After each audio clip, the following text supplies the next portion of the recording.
काबिल एहतराम अल्लाह ताला के फ़ज़ल और उसकी तौफ़ीक से आज का जुम्मतुल मुबारक, और उम्मीद है फिर अगले जुम्मतुल मुबारक तक भी ये गुफ्तगू जाए कि हर मुसलमान के साथ एक ताल्लुक़ जुड़ा है मरने का। तो मरने के हवाले से जो शरीयत ने हमें अहकामात दिए हैं, इन चीज़ों का जानना हर मुसलमान के ऊपर लाजिम है। इसलिए मैंने मुनासिब समझा कि इंशाअल्लाह हम कोशिश करेंगे कि मरने के हवाले से जो अहकामात हैं और तालीमात हैं वो हम शेयर कर लें। ये बात पहली ज़हन में रख लें कि अल्लाह ताला ने इंसान को अशरफुल मखलूक़ात बनाया है और इस इंसान के कुछ हकूक़ रखे हैं और इसके वक़ार का ख्याल रखा है। और इसके मुख्तलिफ़ हदीसों में एक मुसलमान के ख़ास तौर पर नबी पाक अलैहिस्सलातु वस्सलाम ने चंद हकूक़ बयान किए हैं। बाज़ अहादीस में 5 के फ़िगर है, बाद में 7 का है। तो ये सारी ही इस्लाम की ही तालीमात है। बाज़ जगह पर हुज़ूर ने कुछ इरशाद फरमाया, बाज़ जगह पर ज़रूरत नहीं थी तो कुछ और जुमला इरशाद फरमा दिया, वो पहले वाला नहीं फरमाया। एक हदीस मेरे सामने है सही बुखारी की, जिसका नंबर है 1239, 1239। इसके अंदर नबी पाक अलैहिस्सलातु वस्सलाम का फरमान है कि सहाबी फरमाते हैं कि हजूर ने हमें जिन कामों के करने का हुक्म दिया और जिन कामों से रोका, करने वालों में सरे फहरिस्त जो बात है वो ये है कि आपने फरमाया कोई तुम्हारा मुसलमान भाई मर जाए तो तुम उसके जनाजे में ज़रूर शरीक हुआ करो। ये मुसलमान के मरने के बाद भी उसका एक हक़ है। तो मुसलमान के जो हकूक़ सरे फहरिस्त हैं उनमें जनाजे में जाना, ये चूँकि हदीस की तरतीब थी तो मैंने जनाजा पहले जिक्र किया, वरना अगर हम नेचुरल देखें तो पहले यकीनन बीमारी है। लेकिन आक़ा दो जहां अलैहिस्सलातु वस्सलाम ने जैसे फरमाया कोई मुसलमान का हक़ ये है कि मर जाए तो उसके जनाजे में शरीक हो, और दूसरा फरमाया कि जब वो बीमार हो तो उसकी बीमार पुरसी करें, तीमारदारी करें, और तीसरी बात है कि वो दावत दे तो तुम दावत कबूल करो। कि जिस दावत का कबूल करना मुसलमान के ऊपर लाजिम है वो दावत वलीमा है, खुशी की दावत। गम में दावत है ही कोई नहीं। गम में जो मरने वाले के लवाहिकीन हैं उनके गम में शरीक होना है। हत्ता कि नबी पाक अलैहिस्सलातु वस्सलाम ने हज़रत जाफ़र तैयार रज़ी अल्लाह तआला अन्हु की शहादत के बाद आपने लोगों को फरमाया कि जाओ भाई जाफ़र के घर वालों के लिए कुछ बना के ले जाओ, इनके ऊपर आफत और परेशानी आ गई है, तो ये परेशानी की वजह से डिस्टर्ब है। तो आज जो बोझ बन गया है, लेकिन ये बोझ सिर्फ लोगों ने खुद बनाया हुआ है अपने ऊपर, ट्रेंड्स देखकर, मुआशरती रवायात देखकर। गरीब और बेचारा अपनी परेशानी के अंदर है।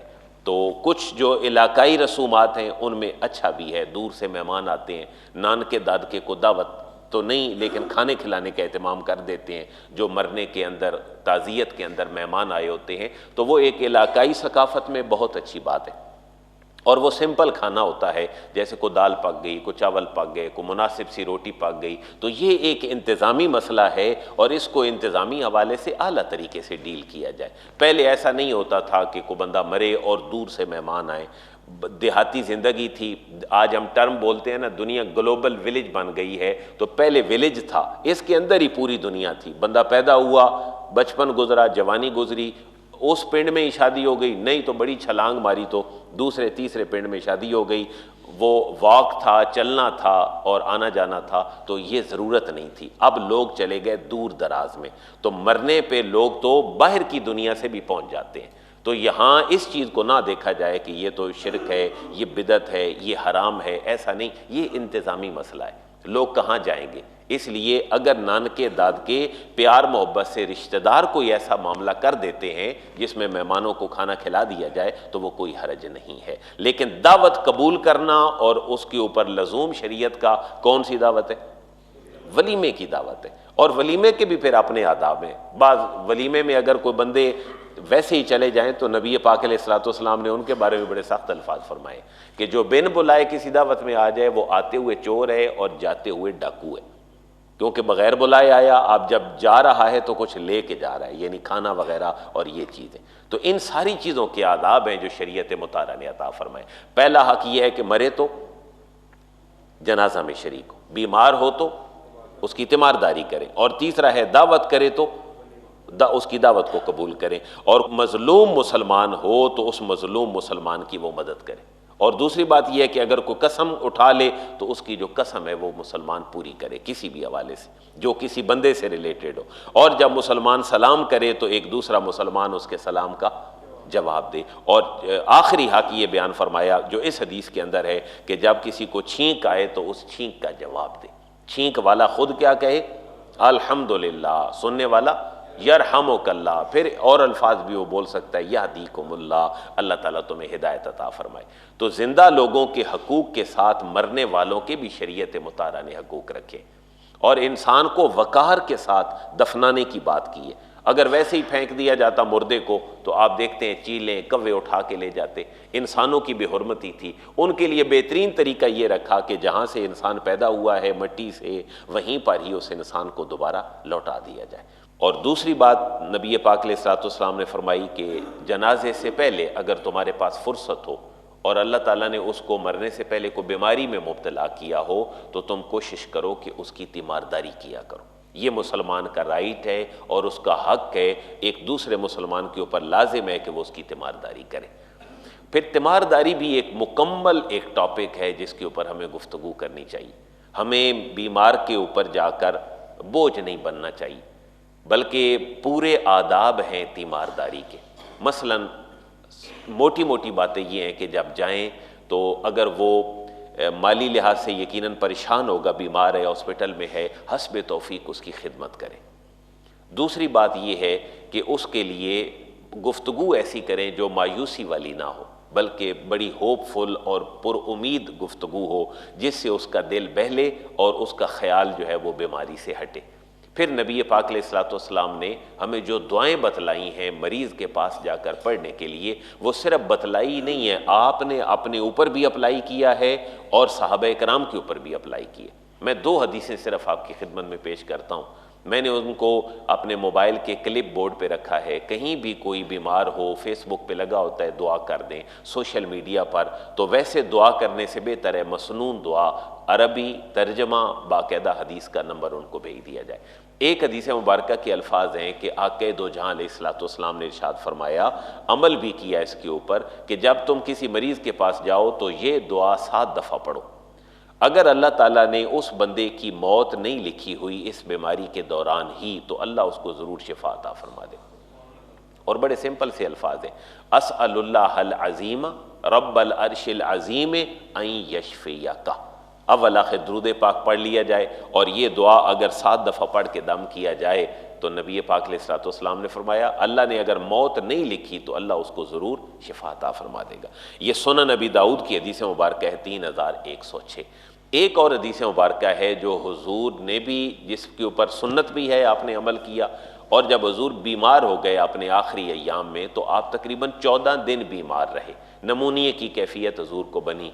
आपने जन्नतुल बकी में जाकर एक जनाजा पढ़ाया, वहाँ पर आपको ठंड लगी। फिर ये 13-14 दिन जो हैं ये सीरत निगारों ने और तारीख़ इस्लाम में हुजूर की बीमारी के अय्याम में, इसके अंदर फिर मुख्तलिफ आपके इलाज भी किए गए, ट्रीटमेंट की गई। उससे एक पूरा हुजूर की सीरत का चैप्टर बनता है कि इलाज मुआलजे में सुन्नत चीज़ें कौन कौन सी हैं। नाक के ज़रिए दवा देना, मुंह के ज़रिए दवा देना, और मुख्तलिफ़ तरह की दवाइयाँ नबी पाक अलैहिस्सलाम के ऊपर जो हर्बल हमारी चीज़ें हैं, इस तरह की चीज़ें नबी पाक अलैहिस्सलाम को दी गई। वो भी फिर एक पूरा मौजू है उस हवाले से।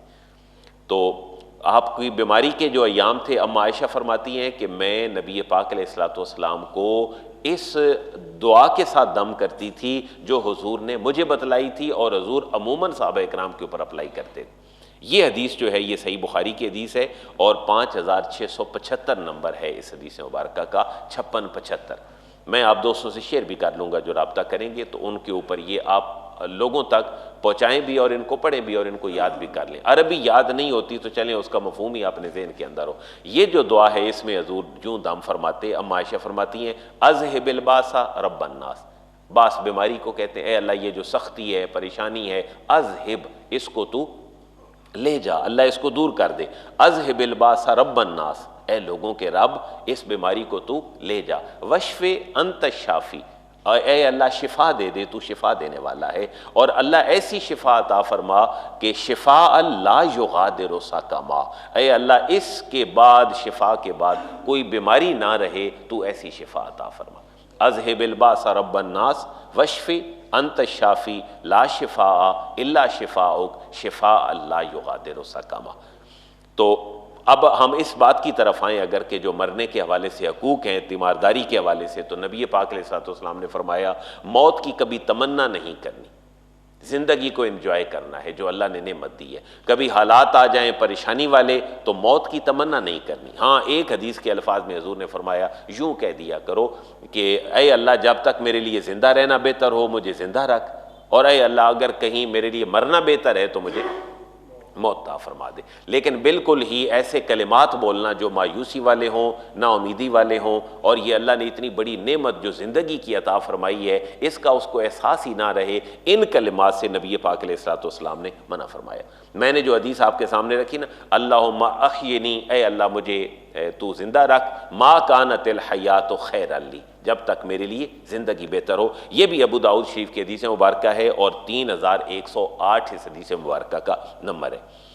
तीमारदारी की बात मैंने अर्ज़ कर दी। अब चूँकि ये मरना जो है ये हर ऐसे नहीं होता कि बार बार किसी के घर में हो, कहीं अजीज़ प्यारे घर में मरे तो यकीनन ऐसा मौका होता है और लोगों के लिए नया ही मौका होता है।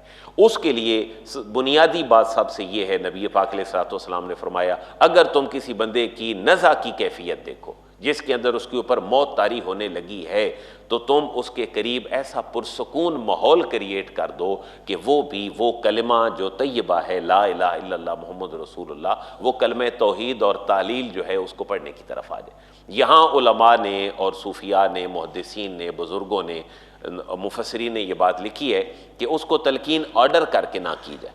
वो बेचारा पहले ही परेशानी के आलम में, एक इंसान के सर के अंदर दर्द हो, थोड़ा सा दाढ़ के अंदर भी दर्द हो, तो वो किसी को पास फटकने नहीं देता, कहते हैं मुझे तन्हा छोड़ दे। बीमारी के दिनों में शोर इंसान पसंद नहीं करता। तो जो बंदा इस कैफियत में है कि उसकी जान निकल रही है, उसके पास पुरसकून माहौल का एहतमाम किया जाए। और उसके अंदर फिर लिखा कि तलकीन कैसे करे कि आप बहुत बुलंद आवाज़ में नहीं और बहुत आहिस्ता आवाज़ में नहीं, लेकिन एक ऐसी कैफियत में उसको लोरी की शक्ल में अल्लाह और उसके रसूल का कलिमा अज़बर करवा दें ताकि उसके ज़हन के अंदर हो और उसकी ज़ुबान के ऊपर आ जाए और वो बेहतर कैफियत के अंदर अल्लाह के पास जाए।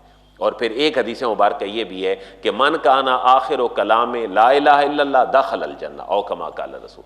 हज़ूर ने फरमाया जिसका आखिरी कलाम ला इलाहा इल्लल्लाह हुआ दखलल जन्नह, अल्लाह उसको जन्नत में दाखिल फरमाएगा। इसलिए तलकीन, इस पूरे प्रोसेस को क्या कहते हैं? तलकीन। और तलकीन का जो लफ्ज़ है ये हुजूर की हदीस मुबारक से लिया गया है। आपने फरमाया लक्के नू मौताकुम, अमर का सीगा है, आपने मरने वालों को क्या करो? तलकीन करो। तो तलकीन बाई ऑर्डर ना हो बल्कि एक अच्छे माहौल के अंदर हो। पता चला तलकीन सिर्फ ऑर्डर के साथ होती भी नहीं, बच्चों को तलकीन करनी हो अमल के साथ भी कर सकते हैं। और ये बेहतरीन तरीका है पेरेंट्स के लिए कि वो अपने बच्चों के लिए ऐसी तलकीन का एहतमाम करें अच्छे अखलाक व आदाब का कि जो प्रैक्टिकली हो। वो अपने बाप को करता देखेंगे तो कल खुद भी करेंगे, बच्ची माँ को करता देखेगी तो कल खुद भी। ये तलकीन है, ये वो वसीयत है और वो नसीहत है जो प्रैक्टिकली होती है। और ये जो तलकीन की मैंने हदीस मुबारक पढ़ी है ये सही मुस्लिम की हदीस है, 2123 नंबर ये हदीस मुबारक है सही मुस्लिम की, जिसमें हुजूर ने फरमाया लक्किनू मौताकुम बिला इलाहा इल्लल्लाह, अपने मरने वालों को ला इलाहा इल्लल्लाह के साथ तलकीन करो।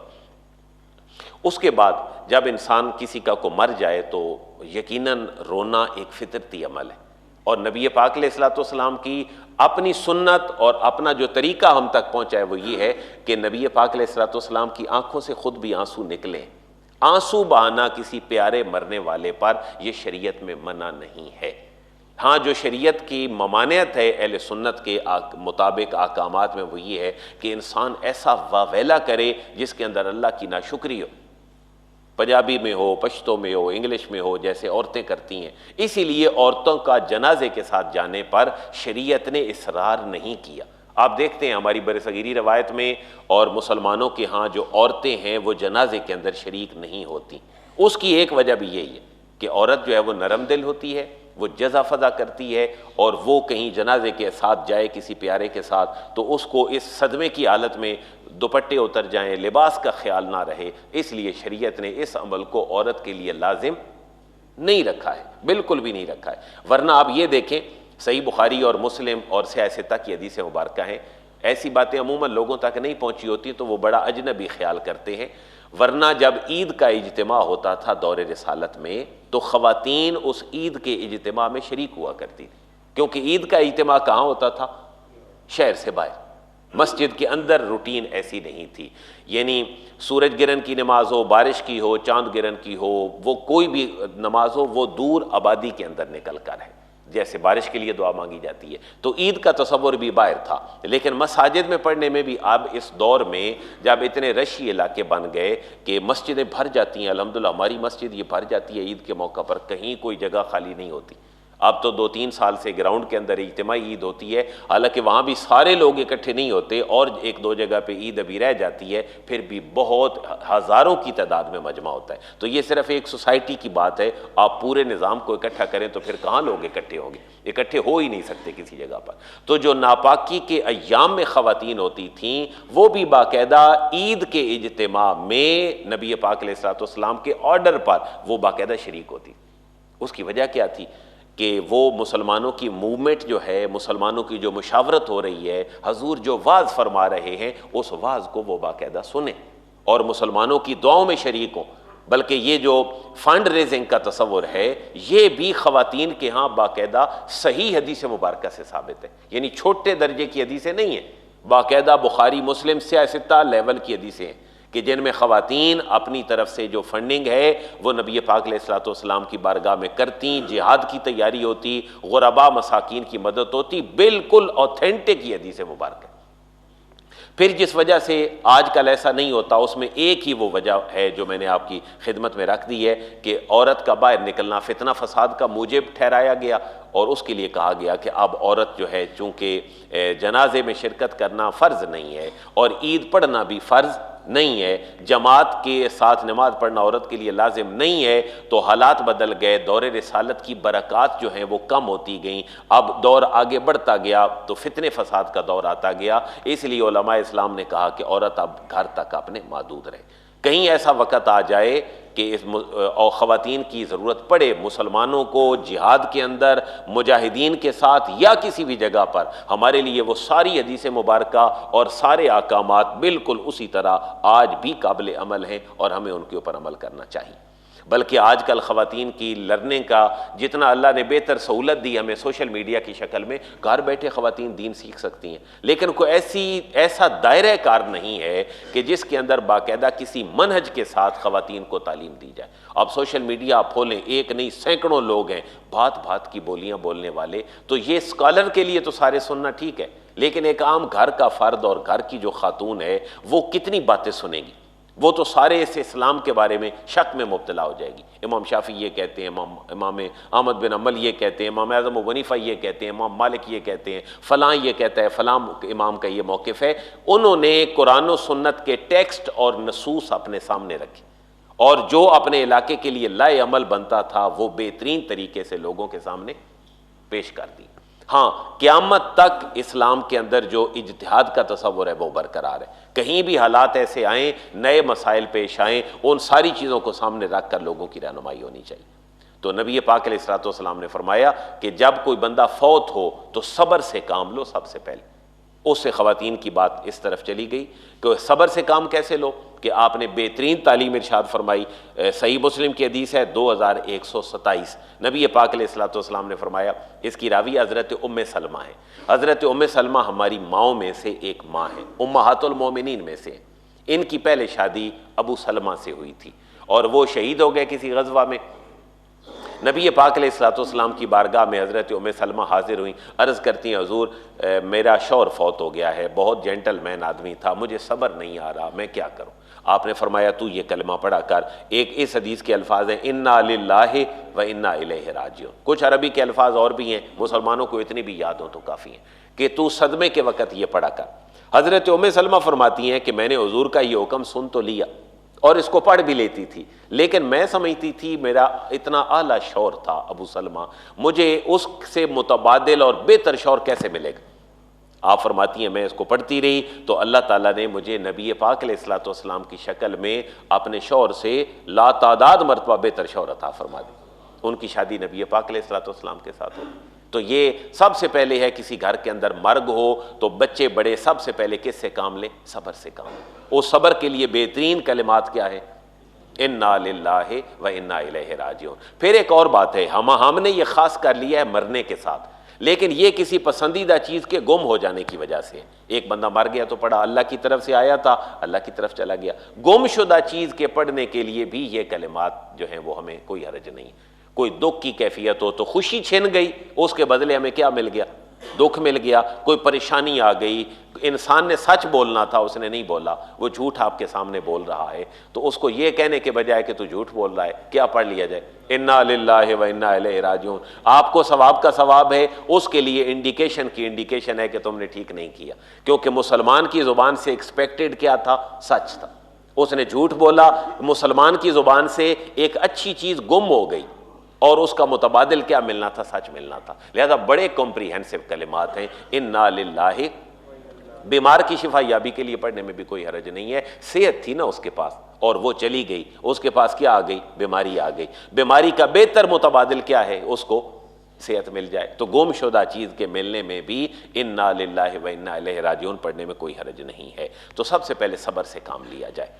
उसके बाद नबी पाक अलैहिस्सलाम की 3 हदीसें आपकी खिदमत में पेश करता हूँ कि जो दुख के हवाले से आप यूँ समझ लें कि दुख को बाकायदा से दुख समझकर अपने अंदर के गुबार को आंसुओं की शक्ल में निकालना, ये नबी पाक अलैहिस्सलाम से साबित है। को प्यारा फौत हो जाए उसको बोसा दे देना, ये हजूर की हदीस से साबित है।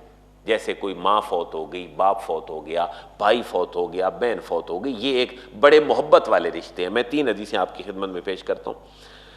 नबी पाक अलैहिस्सलाम की जितनी औलादें हैं, हज़रत कासिम, हज़रत अब्दुल्ला, हज़रत इब्राहीम, 3 बेटे और 4 बेटियां, हज़रत ज़ैनब, हज़रत रुकैया, हज़रत उम्मे कुलसूम और जनाब सैयदा कायनात फातिमा ज़हरा रज़ी अल्लाह ताला अन्हुम। इन 7 में से 6 हजूर की औलादें हजूर की आंखों के सामने उन्होंने विसाल फरमाए। आपने उनके जाने के बाद आपकी कैफियत क्या थी? इस हदीस में ज़रा सुने। सही बुखारी की हदीस है 1303 कि नबी पाक अलैहिस्सलाम के साहबजादे हज़रत इब्राहीम, जिनका नाम हजूर ने हज़रत इब्राहीम खलीलुल्लाह की मोहब्बत की वजह से क्या रखा? इब्राहीम रखा। और नमाज के अंदर जो दुरूद हम तक पहुँचा है वो भी दुरूद इब्राहीमी कैसे है? अल्लाहुम्मा सल्ली अला मुहम्मद व अला आले मुहम्मद कमा सल्लैता अला इब्राहीम व अला आले इब्राहीम। तो हजूर को हज़रत खलीलुल्लाह से बड़ी मोहब्बत थी और मिल्लत इब्राहीमी है हमारी भी। बनी इसराइल और बनी इस्माइल 2 शोबे हो गए। वो बनी इसराइल यहूद व नसारा और बनी इस्माइल जो हैं वो मुसलमान हैं। नबी पाक अलैहिस्सलाम की भी वहाँ तशरीफ़ आवरी हुई। तो हज़रत इब्राहीम की मोहब्बत पे हजूर ने साहबजादे का नाम रखा इब्राहीम। मुख्तलिफ रवायात हैं, 17-18 महीने 2 साल के करीब उम्र थी तो वो अल्लाह को प्यारे हो गए। तो रावी कहते हैं, सही बुखारी 1303 नंबर हदीस है कि नबी पाक अलैहिस्सलाम की आँख मुबारक से हमने आंसू बहते हुए देखे, क्योंकि आपके लख्ते जिगर दुनिया से चले गए। तो आँखों से आंसू बह निकलना ये बिल्कुल मसनून अमल है, इसके कोई हर्ज नहीं है, ये अल्लाह को बड़ा पसंद है। लेकिन सीना कूबी करना, पीटना, ऐसे कलिमात कहना कि बाकायदा हजूर ने फरमाया लैसा मिन्ना, वो हम में से है ही नहीं जो अपना चेहरा पीटे, सीना पीटे और वावेला करे और वो कलिमात पुकारे जो जाहिलियत की पुकार है। जाहिलियत की पुकार क्या है? माज़ अल्लाह, इज़राइल को बुरा भला कहना शुरू कर देना और अल्लाह ताला के बारे में ऐसे कलिमात कहना, हमारा घर ही रह गया था, हमारा बंदा ही लेके जाना था। ये कलिमात वो हैं जो जाहिलियत की पुकार है, जिसके लिए बाकायदा हदीस के अंदर ये अल्फाज हैं, वो हम में से है ही नहीं जिसने जाहिलियत की पुकार पुकारी अपने किसी मरने वाले के ऊपर या किसी और जगह पर। फिर मरने वाले को बोसा देना अपने किसी प्यारे को। सुनन नबी दाऊद की हदीस है 3316। नबी पाक अलैहिस्सलाम ने उसका मुकद्दर देखें उस शख्स का कि जो फौत हो गया, हजूर के सामने साहबी रसूल थे और हजूर ने उनको बोसा दी। उनका नाम हदीसों में हज़रत उस्मान बिन मज़ऊन रज़ी अल्लाह ताला अन्हु। हज़रत उस्मान गनी नहीं है, क्योंकि हज़रत उस्मान गनी तो हजूर के बाद भी रहे, खलीफा भी रहे। ये हैं हज़रत उस्मान बिन मज़ऊन रज़ी अल्लाह ताला अन्हु। ये तो दुनिया से तशरीफ़ ले गए, नबी पाक अलैहिस्सलाम मौजूद थे, आपने उनकी डेड बॉडी को बाकायदा बोसा दिया। सुनन नबी दाऊद की हदीस नंबर है 3316। और फिर ये अमल फिर सहाबा में भी आया। ज़ाहिर है उन्होंने हजूर को करते हुए देखा, फिर हमारे सामने जो नमूना है बेहतरीन अम्बिया के बाद अहले सुन्नत के नज़दीक, वो सबसे पहले खलीफा हज़रत सैयदना अबू बकर सिद्दीक़ रज़ी अल्लाह ताला उनके अय्याम भी चल रहे हैं। जमादी सानी में मुख्तलिफ आपकी शहादत के ऊपर प्रोग्राम हो रहे हैं, आपके फ़ज़ाइल और कमालात के ऊपर।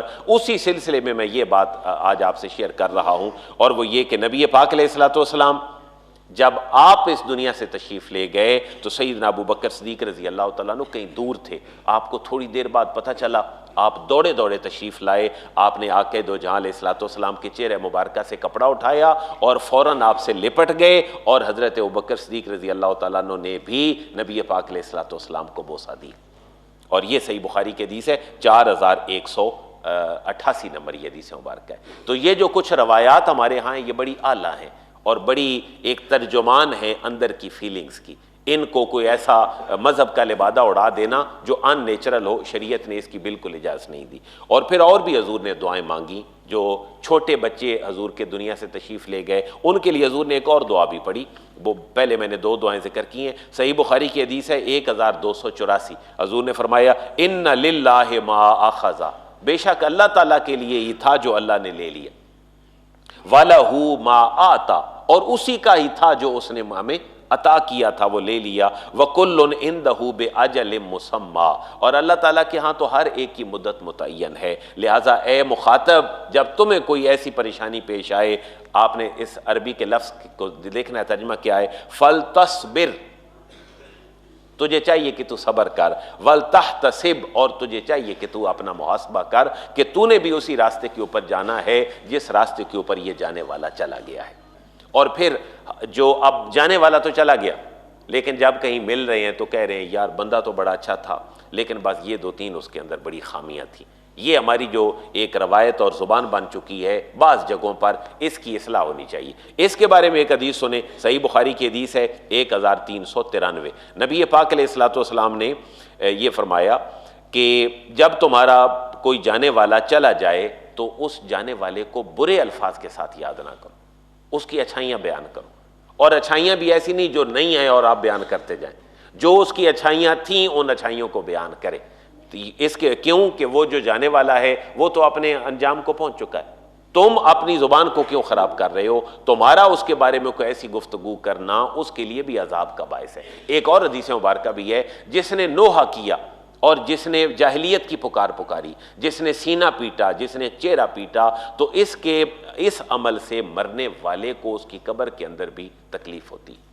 इन हदीसों से पता चलता है कि बुरे अमल से अगर उसको तकलीफ हो रही है तो अच्छे अमल से उसको फायदा भी हो रहा है। इसलिए दुआए खैर का एहतमाम है, हर नमाज के अंदर दुआए खैर का एहतमाम है। रब्बना ग़फ़िरली वले वालिदैया वलिल मोमिनीना यौम यक़ूमुल हिसाब। इसके अलावा बाकी बड़ा अच्छा अमल है मुसलमान घरानों में कि आप कहीं भी अपने मरने वालों के लिए फातिहा पढ़ें, घर के अंदर बच्चों को तालीम दें, बाकायदा से उनके लिए अरवा, इसको हम गांव देहात की ज़ुबान में अरवा कहते थे जी, आज जुमरात है तो आज अरवा कर लें। लेकिन उसके अंदर को पुरतकल्लुफ़ बड़ी दावत, ये हमारा अपना डाला हुआ निज़ाम है, वरना दुआए खैर का एहतमाम करना। और लोगों में ये भी मशहूर है कि जो जुमरात है उसके अंदर रूहें घरों में आती हैं, तो ये कोई गलत बात भी नहीं भाई। रूह अल्लाह ने जिस्म में रखी थी, अब वो निकल गई है, आज़ाद हो गई जिस्म से।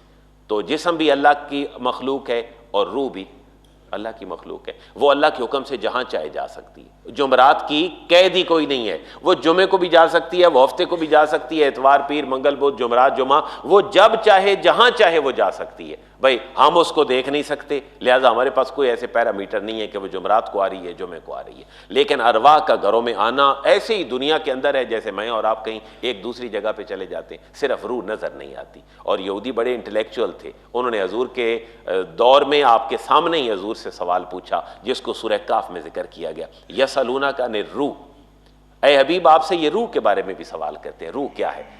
पता चला कि 1450-1500 साल पहले भी यहूदी सॉफ्टवेयर पे काम कर रहा है। ज़ाहिर सॉफ्ट चीज़ है ना रूह, आपकी इस पूरे मादे और फिज़ीक के अंदर एक रूह है जो आपका सॉफ्टवेयर है। वो उसके बारे में आज भी उस वक़्त भी परेशान है, ये चीज़ क्या है जो इंसान के अंदर होती है, आती है और निकल जाती। अल्लाह ताला ने उनके सवाल को जो मुशरिकीन के साथ मिलकर हजूर को लाजवाब करने के लिए था, मुशरिक यहूदियों ने कहा भाई अपने नबी से पूछो कि ये रूह क्या होती है। अगर उन्होंने बता दिया ठीक ठीक तो हम मानेंगे कि वो सच्चे नबी हैं। तो जब हजूर से पूछा गया तो कुरान ने उसको डिटेलन जिक्र किया। यसलूना का निर्रू, ए हबीब आपसे ये रूह के बारे में सवाल करते हैं। जवाब क्या हुआ? कुलिर रूहो मिन अम्रे रब्बी, ए हबीब आप इनको बतला दें ये अल्लाह का हुक्म है, बस उसके हुक्म से तुम्हारे अंदर आ गई और उसके हुक्म से तुम्हारे अंदर से निकल गई। जब है अल्लाह का हुक्म, आप सोचें ना जरा, किताबी बातों की तरफ ना जाए, जब है अल्लाह का हुक्म तो आई किसके हुक्म से थी, गई किसके हुक्म से? तो क्या वो फिर कहीं नहीं जा सकती? हिंदुओं का अकीदा फिर अपना है तनासुख का कि एक जो रूह है वो मुख्तलिफ शक्लें बदलती है। अगर इस जन्म के अंदर वो अच्छे अमल करेगी तो अगले जन्म में अच्छी शक्ल में आएगी, अगर बुरे अमल करेगी तो ये जो जानवर हैं बुरे कुत्ते वगैरह इन शक्लों में आ जाएगी। मुसलमानों का ऐसा अकीदा नहीं।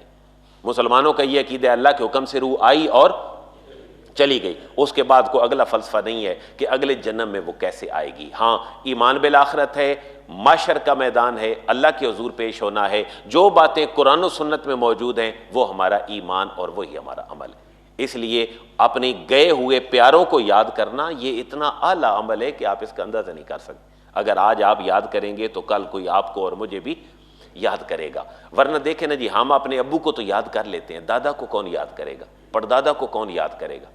देखें ना, ये जुमे के दिन रिमाइंडर ही है ना, बेहतरीन अल्फाज अपनी दुआओं में शामिल करें।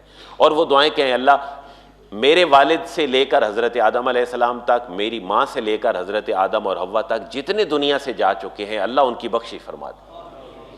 और जिनको पढ़ कर कोई बख्शने वाला नहीं है, जिनके लिए दुआ करने वाला कोई नहीं है, अल्लाह उनकी भी बख्शिश फरमा दे। आप यकीन करें ये वो अमल है जो आपका आलम अरवा के साथ है और ये खास लिल्लाहियत के पेश नज़र है। आपने मरने वालों से क्या लेना है? कोई आपकी सिफारिश करेंगे दुनिया में आकर कि सीएम साहब से मिला दें, पीएम साहब से मिला दें? दुनिया में तो ये ताल्लुकात होते हैं, किसी बड़े से ताल्लुक रखेंगे, किसी को सलूट मारेंगे, सलाम करेंगे, कल काम आ जाएगा। जो दुनिया से ही चला गया, इससे बड़ा लिल्लाहियत वाला ताल्लुक किसी बंदे के साथ नहीं हो सकता।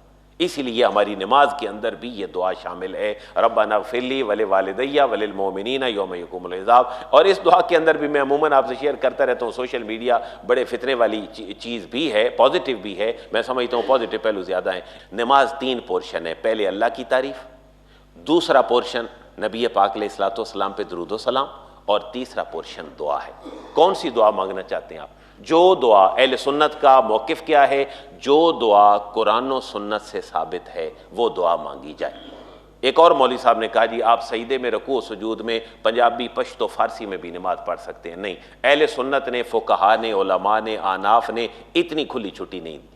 वरना कल दुआ कौन सी बेहतर है जो आप मांगेंगे? आप तो बेहतर समझ रहे हैं लेकिन वो आपके लिए बेहतर नहीं है। को सईदे में जाके दुआएं वो मांगे जिन अमाल का इस्लाम से ताल्लुक ही कोई नहीं है। इसलिए बड़ा मादूद कर दिया कि जो दुआ या तो कहाँ से साबित है, कुरान से साबित है, या हदीस मुबारक साबित है। और बेहतरीन दुआ है रब्बे जालनी मुकीमस्सलाह व मिन ज़ुर्रियती रब्बना व तक़ब्बल दुआ रब्बना ग़फ़िरली वले वालिदैया वलिल मोमिनीना यौम यक़ूमुल हिसाब। हाँ, इसके बाद आप कितनी दुआएं मांग सकते हैं?